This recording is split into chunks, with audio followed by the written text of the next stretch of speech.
Төрөбай төрө болгусу келиптир. Элдик парламент деген уюмдун ниет бузук лидерлери мамай болгон арам максаттары үчүн кылмыш иши козголуп камакта жатышат.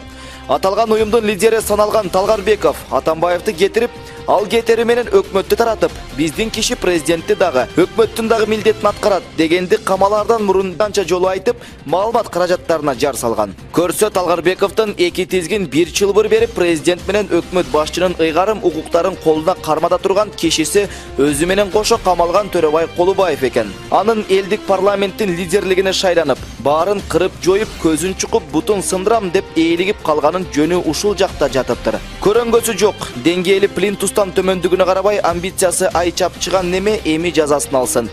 Көз чукумай кандай болорун билип, деп жазып чыкты Фабула. Оппозиционерлер АКШдан акча үмүт кылабы?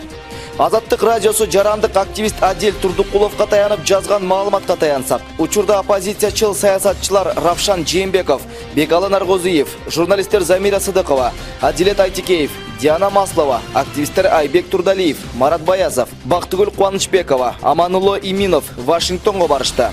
Алар АКШда бир катар демократияны колдоочу уюмдар менен жолугушат экен. Турдукулов ар ким өз чөнтөгүнөн акча коротуп ал жака барганын айтыптыр. Чынына келсек, азыркы заманда мышык акысыз аптапка чыкпайт эмеспи? Дейгалардын да бир көксөгөнү болгон үчүн чыгаша чыкпаса киреше кирбейт деген пикирге кептелишүүдө да. Путин кой десе болбой официалдуу жолугушууларда кушактап, аны тажатып, Россияга жакындагысы келген Атамбаевдин кадамдарына каршы туруп, агымга каршы аккан саясатчылар бир нерсени билгени бар чыгар. АКШ менен Россиянын мамилеси начар болуп турган чакта АКШ орустарга каршы бардык нерсени колдонот эмеспи? Андыктан АКШдан акча жардам тилеп барган оппозицияны алар жылуу маанайда тосуп алары турган иш. Буга чейин элдик парламент уюму бийликти алууну самап, жасаган аракеттери текке кетип, өздөрү УКМКга камалган эле.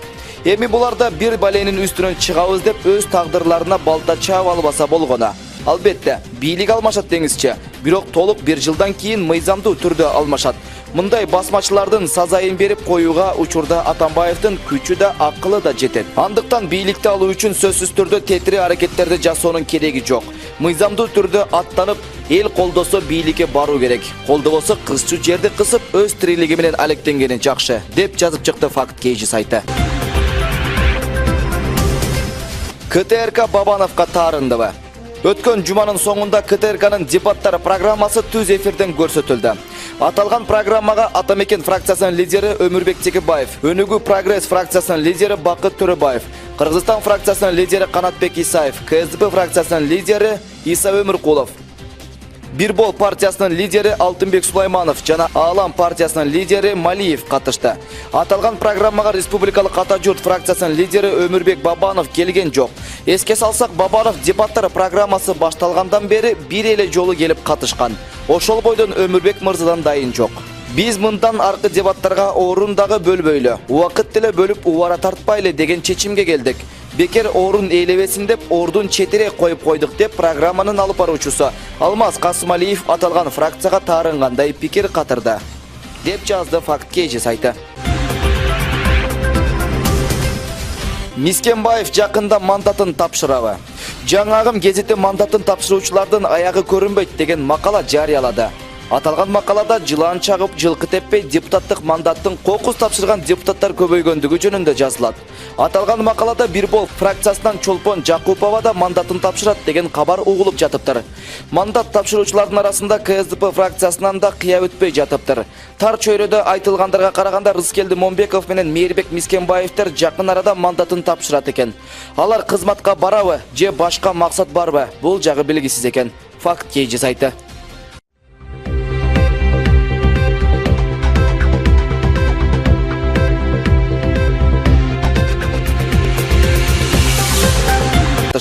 Аталган программага республикалык Ата журт фракциясынын лидери Өмүрбек Бабанов келген жок. Эске салсак, Бабанов дебаттар программасы башталгандан бери бир эле жолу келип катышкан. Ошол бойдон Өмүрбек мырзадан дайын жок. Биз мындан аркы дебаттарга орун дагы бөлбөйлү, убакыт деле бөлүп убара тартпайлы деген чечимге келдик. Бекер орун ээлебесин деп ордун четире коюп койдук деп программанын алып баруучусу Алмаз Касымалиев аталган фракцияга таарынгандай пикир катырды, деп жазды Факт Кейжи сайты. Мискенбаев жакында мандатын тапшырабы? Жаңагым гезити мандатын тапшыруучулардын аягы көрүнбөйт деген макала жарыялады. Аталган макалада жылан чагып, жылкы теппей депутаттык мандаттын кокус тапшырган депутаттар көбөйгөндүгү жөнүндө жазылат. Аталган макалада деп ээлигип калганын жөнү ушул жакта жатыптыр. Көрөнгөсү жок, деңгээли плинтустан төмөндүгүнө карабай амбициясы ай чапчыган неме эми жазасын алсын. Көз чукумай кандай болорун билип, деп жазып чыкты Фабыла. Оппозиционерлер АКШдан акча үмүт кылабы? Азаттык радиосу жарандык активист Адил Турдукуловго таянып жазган маалыматка таянсак, учурда оппозициячыл саясатчылар Равшан Жээнбеков, Бекалы Наргозиев, журналисттер Замира Сыдыкова, Адилет Айтикеев, Диана Маслова, активисттер Айбек Турдалиев, Марат Баязов, Бактыгүл Кубанычбекова, Аманулло Иминов Вашингтонго барышты. Алар АКШда бир катар демократияны колдоочу уюмдар менен жолугушат экен. Турдукулов ар ким өз чөнтөгүнөн акча коротуп ал жака барганын айтыптыр. Чынына келсек, азыркы заманда мышык акысыз аптапка чыкпайт эмеспи? Дейгалардын да бир көксөгөнү болгон үчүн чыгаша чыкпаса киреше кирбейт деген пикирге кептелишүүдө да. Путин кой десе болбой официалдуу жолугушууларда кушактап, аны тажатып, Россияга жакындагысы келген Атамбаевдин кадамдарына каршы туруп, агымга каршы аккан саясатчылар бир нерсени билгени бар чыгар. АКШ менен Россиянын мамилеси начар болуп турган чакта АКШ орустарга каршы бардык нерсени колдонот эмеспи? Андыктан АКШдан акча жардам тилеп барган оппозицияны алар жылуу маанайда тосуп алары турган иш.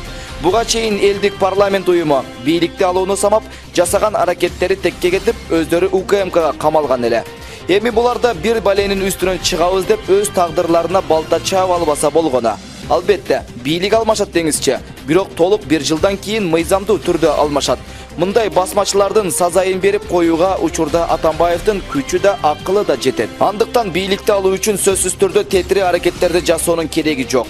Мыйзамдуу түрдө аттанып, эл колдосо бийликке баруу керек. Колдобосо кызчу жерди кысып, өз тирилиги менен алектенгени жакшы, деп жазып чыкты Факт Кейжи сайты. КТРК Бабановго таарындыбы? Өткөн жуманын соңунда КТРКнын дебаттар программасы түз эфирден көрсөтүлдү. Аталган программага Атамекен фракциясынын лидери Өмүрбек Текебаев, Өнүгүү Прогресс фракциясынын лидери Бакыт Төрөбаев, Кыргызстан фракциясынын лидери Канатбек Исаев, КСДП фракциясынын лидери Иса Өмүркулов, Бирбол партиясынын лидери Алтынбек Сулайманов жана Аалам партиясынын лидери Малиев катышты.